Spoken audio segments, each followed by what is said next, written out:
देखो भगवान भी भक्त को अपने पास में बुलाते हैं ना तो थोड़ी ठोक पीट करके परीक्षा लेते हैं भगवत की, ये मेरे काबिल है कि नहीं पक्का।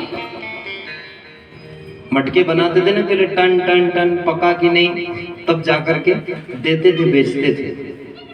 तो भक्त मेरे लिए पका कि नहीं भगवान ये देखते हैं। तो एक गोपी बोल उठी, कन्हैया ये ऐसी पतिव्रता स्त्री की तो कथा हम भी जानती हैं, बोले तुम सुना दो।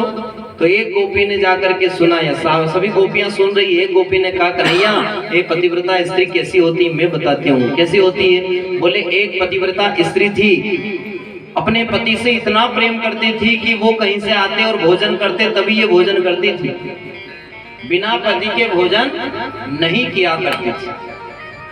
एक दिन उसकी पत्नी से बोला कि देखो मुझे 7-8 दिनों के लिए जाना पड़ रहा है बाहर थोड़ा धन कमाने के लिए, तो एक काम करो तुम घर पे रहना, घर की रखवाली करना। लेकिन पत्नी ने कहा, देखो मैं तो पतिव्रता स्त्री हूँ, बिना आपके भोजन नहीं करती हूँ, जब तक आपका दर्शन न कर लो तब तक मैं भोजन नहीं करती हूँ।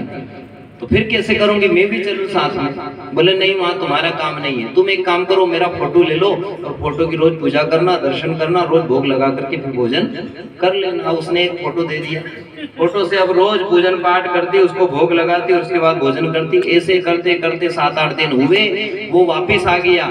इसने अंदर से साकल लगा रखी थी, अंदर उस फोटो को भोजन करा रही थी। अब जैसे ही वो जो असली पति आया उसने बेल बजाई, साकर होती थी पहले, साकल बजाई। अब गोपियां भगवान से क्या पूछ रही है? बोले ये बताइए कि इस नकली फोटो की पूजन करना चाहिए कि जो असली द्वार पर आ गया उसकी करना चाहिए? बोल किसकी करना चाहिए? अरे जब असली आ ही गया है तो फिर नकली फोटो की पूजन क्या करना, असली को लाओ, भोजन कराओ, उसके बाद तू भोजन कर। तो सब गोपियों ने ताली बजा दी। बोले यही तो हो रहा है, आज तक जितने भी पति सब नकली तो है, असली तो आप अब मिले हो हमें। तो आपकी पूजन करके आपके साथ में ऐसे वर को क्या वरे जो जन्मे और मर जाए, वर वरिये गिरधर लाल को कि चुड़ला अमर हो जाए, ये मांग अमर हो जाए, ये चूड़ा अमर हो जाए। इसलिए आज तक तो इन नकली पतियों के लिए जीवन बहुत निकाल दिया हमने, लेकिन अब असली पति तो अब मिले हैं। राधे राधे।